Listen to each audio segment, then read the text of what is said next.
अॼो की वीडियो में ॻाल्हि कंदासीं मोहम्मद उर्स चांडे जे बारे में। त मोहम्मद उर्स चांडियो केरु ऐं किथां जो। मोहम्मद उर्स चांडे पंहिंजे ज़िंदगीअ जो आगाज़ कॾहिं खां स्टार्ट कयो ऐं मोहम्मद उर्स चांडियो कॾहिं जलाल चांडी जी शागिर्दीअ में वञी पुॻो ऐं मोहम्मद उर्स चांडे जो सिंध में पहिरियों एल्बम कहिड़ो रिलीज़ थियो।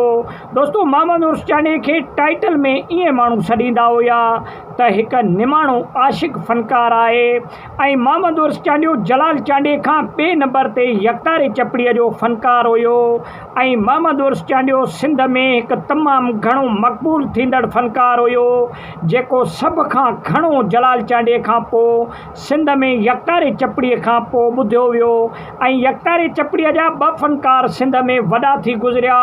हिकिड़े जो नालो जलाल चांडियो आहे, ॿिए जो नालो मोहम्मद उर्स चांडियो हुयो। दोस्तो जलाल चांडियो त उस्तादनि जो उस्ताद हुयो लेकिन मोहम्मद उर्स चांडियो जलाल चांडे जो शागिर्द हुयो ऐं मोहम्मद उर्स चांडियो हिकु बहितरीन ऐं फर्मा बरदार शागिर्द हुयो जलाल चांडे जो।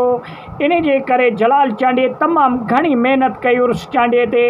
हालांकि सवें शागिर्द हुया मोहम्मद उर्स जलाल चांडे जा सिंध में, लेकिन मोहम्मद उर्स चांडियो हिकु ख़ासि शागिर्द हुयो जलाल चांडे जो ऐं नंढी उमिरि में मोहम्मद उर्स चांडे ॻाइणु स्टार्ट कयो ऐं तमामु घणी सिंध में मक़बूलियत माणी। दोस्तो औरत फ़नकारनि में ॾिसिजे त फौदिया सुमरो हिकु वॾी फ़नकार हुई सिंध जी जेका तमामु घणी सिंध में मक़बूल थी। औरतनि त फौदिया सुमरे खे तमामु घणो ॿुधो सिंध में, लेकिन मर्दनि में बि तमामु घणी मक़बूल हुई फौदिया सुमरो।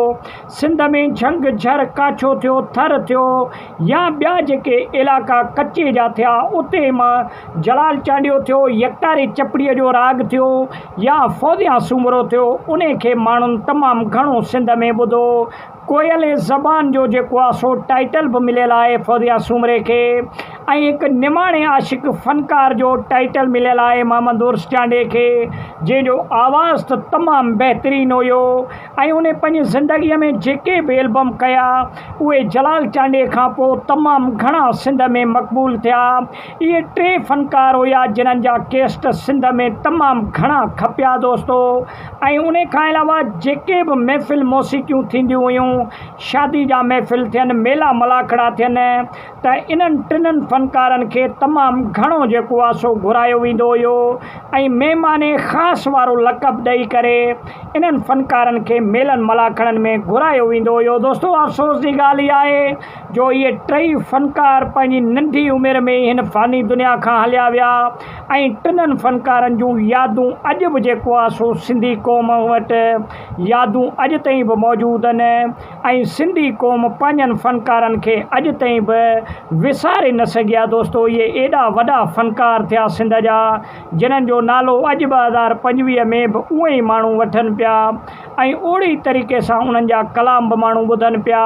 किन्हनि खे 7 साल थिया, किन्हनि खे 10 साल, किन्हनि खे 24 साल बि थी विया आहिनि हिन फ़ानी दुनिया खे छॾे करे पंहिंजे हक़ीक़ी रब सां वञी मिलिया, लेकिन उन्हनि जा परस्तार ऐं उन्हनि खे चाहींदड़ अॼु ताईं बि उन्हनि सां ओतिरी मोहबत कनि था। त वॾी महिरबानी, उमेदु आहे त नंढो वीडियो पसंदि आयो हूंदो, वीडियो खे लाइक ऐं शेयर कयो। वॾी महिरबानी।